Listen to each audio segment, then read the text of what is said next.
Fala pessoal, bom dia, boa tarde, boa noite. Estamos começando aqui mais um vídeo do Portal Programando. Então, para quem já está acompanhando aqui pelo vídeo, né, pode visualizar que a gente está com a lista de linguagens de programação. Essa lista de linguagens de programação é justamente as linguagens mais populares, né, vamos colocar assim, no site do Stack Overflow. Tudo bem? Então, agora nesse vídeo a intenção é justamente a gente mostrar pelo menos um Hello World de cada uma dessas. Vou pegar das top 10 linguagens aqui para vocês visualizar, né, como é que é mais ou menos a estrutura de cada uma dessas linguagens. Lembrando que o Portal Programando ele tem o site portalprogramando.com.br, que você pode fazer curso. Agora a gente está com um curso novo de Arduino e você pode entrar lá e já fazer o curso e retirar o seu certificado. A gente também tem o aplicativo Portal Programando, que você pode entrar lá, você vai pelo aplicativo ter acesso aos vídeos, a slides de aula, aos próprios cursos do Portal Programando, a área de tirar dúvidas. Então qualquer coisa que vocês venham a ter dúvida da área de programação, vocês podem entrar em contato com o Portal Programando, que a gente ajuda no que for possível. Então vamos aqui, né pessoal, já que a gente já está com ela aberta, a primeira linguagem, como vocês podem ver pelo vídeo, é JavaScript com 67.8. Então é a top 1, né, a nossa primeira linguagem aqui de acordo com o Stack Overflow. Então, baseado nisso, eu estou novamente aqui nesse site que é o repli.it, e ele dentro dele tem uma parte de linguagens que você tem toda uma infinidade de linguagens.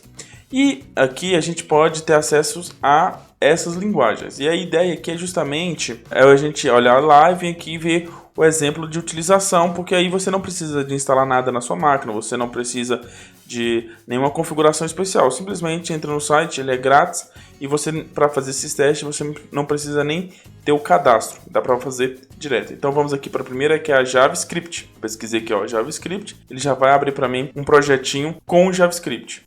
Lembrando que esse JavaScript aqui que eu abri é o JavaScript que ele não vai funcionar, não é direto lá na interface. A gente tem um outro vídeo aqui no canal que é JavaScript em alguns minutos, que já a gente trata melhor lá com o JavaScript do lado do cliente, que vai rodar dentro do HTML bonitinho. Aqui é mais como se fosse no back-end, beleza? Então, vamos pegar aqui, ó, uma outra coisa legal dessa plataforma é que ela já traz para vocês alguns exemplos. Então, se eu clicar aqui, vamos ver aqui alguns exemplos que ele já traz pra gente. Olha, ele já traz aqui, vou colocar aqui, ó, Hello World. Então, o Hello World do JavaScript do back-end, né, você pode colocar console.log Hello World, ele já vai imprimir essa mensagem icônica de qualquer linguagem de programação. Lembrando que aqui também você pode ter a const, né, uma variável, uma constante, e aí você pode fazer para x, recebe 1 ponto vírgula, criar uma segunda constante, y recebe 2, e eu vou fazer uma terceira const soma com x mais y. E aí você pode ter aqui também console.log, que seria o equivalente para imprimir, né, lá no terminal. Lembrando que esse JavaScript é para imprimir no terminal, ele não imprime no HTML. E eu vou imprimir o valor de soma. Vou executar e ele já apareceu aqui para mim, ó, a soma. Como x é 1 e y é 2, a soma 3. E aqui a gente tem o Hello World. Beleza? Pessoal, de JavaScript é mais tranquilo, porque a gente já tem inclusive um outro vídeo aqui no canal. Então a ideia é justamente a gente entender. No JavaScript do back-end, a gente tem para imprimir na tela o console.log. Lembrando que vocês podem também ter o JavaScript do front-end, né? JavaScript do front-end que, deixa eu ver se aqui ele já está disponível. Não, acho que ele não está disponível aqui direto. A gente teria que entrar no do HTML para poder ter acesso lá. Então vamos aqui, HTML e JavaScript. Aí aqui ele já traz pra gente aqui, ó, o HTML com o script e tal. Então dá pra gente trabalhar o script aqui dentro com o front-end. Ok? Aproveitando que a gente já está com ele aberto, a segunda linguagem, que é na verdade é uma combinação de HTML e CSS, está com 63,5%. Então, o JavaScript e o HTML e CSS, ele é justamente as linguagens mais populares, justamente pela sua quantidade. Então, por exemplo, se você vai desenvolver para web, não importa o seu back-end, ele pode ser Java, pode ser C Sharp, pode ser PHP, não importa. O HTML e o JavaScript e o CSS, ele sempre vai existir, ele sempre vai estar no seu projeto. Então acaba que isso dá uma popularidade maior para essas linguagens, né? Fazendo com que elas fiquem muito mais populares, justamente porque ela faz parte de todo front-end da web. Então, vamos aqui para o HTML. Então, lembrando que o JavaScript ele é uma linguagem de programação de script, porém o HTML ele não é uma linguagem de programação, pessoal. O HTML ele é uma linguagem de marcação de texto. O que eu quero dizer com isso? Então vamos aqui, eu estou com o código HTML aberto. Tá? Eu não vou entrar tanto em detalhe de HTML, porque a gente também já tem aqui no canal um vídeo que entra com muito mais detalhes. Mas por que eu falo que HTML é uma linguagem de marcação de texto? Porque, por exemplo, olha, vamos executar esse código aqui, que eu estou com ele aberto. Lembrando que eu estou no REPL, vou em linguagens e pesquisei por HTML, CSS e JavaScript, que já tem essa configuração pronta para a gente. Perceba que no nosso navegador, na lateral aqui, não está exibindo nenhuma mensagem, está em branco. Então, por que ele é marcador de texto? Porque ele trabalha com o conceito de tag. Então, vamos aqui, ó, dentro da body, que é onde aparece no corpo do navegador, eu vou criar uma propriedade B para negrito, tá? A tag B. E eu vou colocar, olha, tudo que tiver entre quando eu abrir a tag, eu vou escrever aqui, olá mundo, e eu vou colocar a tag novamente, só que agora /B. Por quê? Porque eu estou falando que tudo que está aqui dentro, eu estou marcando esse texto como negrito, e ele vai aparecer aqui para mim em negrito na tela. Basicamente, o HTML é para isso, ele é uma estruturação de página, você consegue estruturar uma página web, e ele não é uma linguagem de programação, ele é uma linguagem de marcação de texto. Em contrapartida, a gente tem também aqui o CSS. Então, por exemplo, olha, aqui a gente criou a tag B e eu vou falar aqui ó, que quando a tag B, eu vou dar uma propriedade para ela. E é isso que o CSS faz. Ele dá estilo para as propriedades, para as tags lá do HTML. Então, aqui, por exemplo, a tag B eu vou colocar ela com cor red, né? Para ficar um texto em vermelho. Todas as minhas tags, todos os meus textos que tiver dentro da tag B vai receber essa propriedade. E além disso, eu vou colocar aqui, ó, border de 1 pixel, solid, que é para ter a linha contínua, e vai ser da cor black, beleza? E vou executar. Ó, perceba que aqui no navegador já apareceu justamente essas propriedades, né? Ele ficou em vermelho, ficou com a borda aqui da linha aqui justamente no navegador. Então, enquanto o HTML ele é a estrutura, né? Se a gente for parar para pensar, o HTML é como se fosse o esqueleto ósseo da nossa página, porque ele que vai dar estrutura para a nossa página. E o CSS ele é o que dá a beleza, né? Ele que vai dar toda a dinamicidade visual para a página. Então com ele que você vai controlar, por exemplo, a cor de link, esse tipo de propriedade. E além disso, a gente tem o que seria o equivalente ao sistema nervoso da página, que é o JavaScript, que é o que faz a parte da programação propriamente dito no front-end, beleza? Então, esses três, HTML, CSS e JavaScript, ele forma como se fosse a trindade do front-end.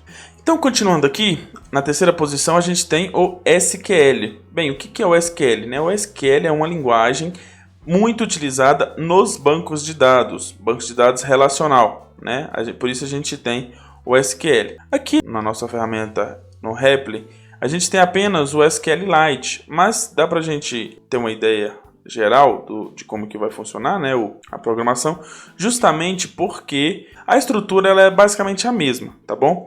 A diferença aqui é que eu estou usando um SQL que dá para a gente fazer algumas configurações mais simples.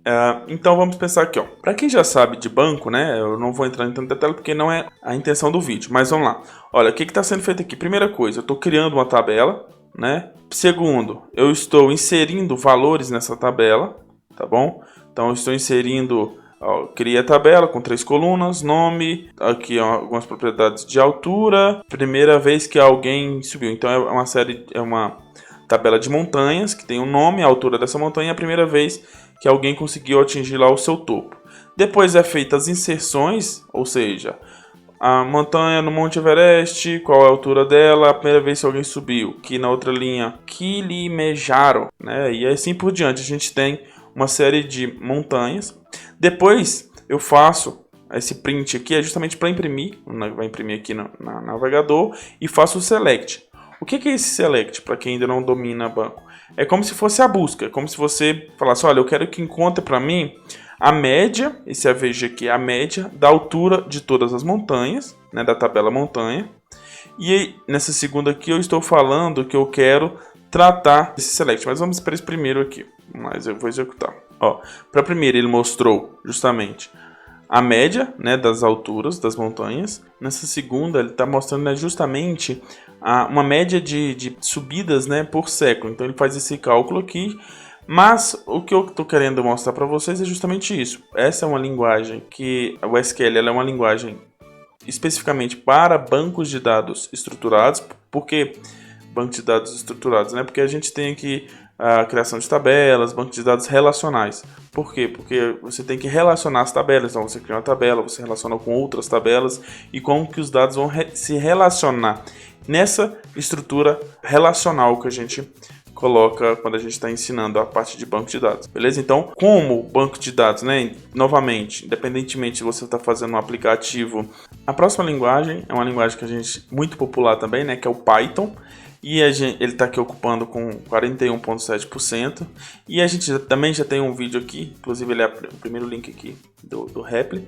E a gente tem um vídeo dele sobre Python aqui no canal, né, que a gente já trata com um pouco mais de exemplos, mas vamos aqui pegar um exemplo da linguagem Python. Então eu vou pegar aqui um que faz o Hello World mesmo, que já é para ser um vídeo mais curto, né?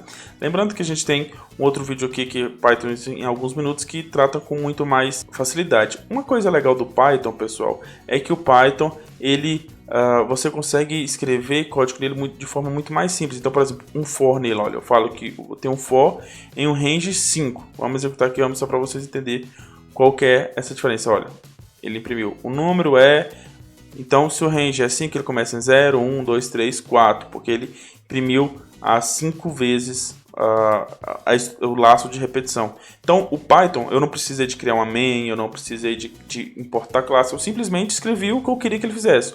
Um for que ia de 0 a 5 e ele fez isso para mim. Por isso que Python é uma linguagem muito interessante. Python também é muito utilizada hoje por conta de análise de dados. Então, muito do que é feito com análise de dados é feito em Python e já tem muitas ferramentas que fazem isso para otimizar o trabalho.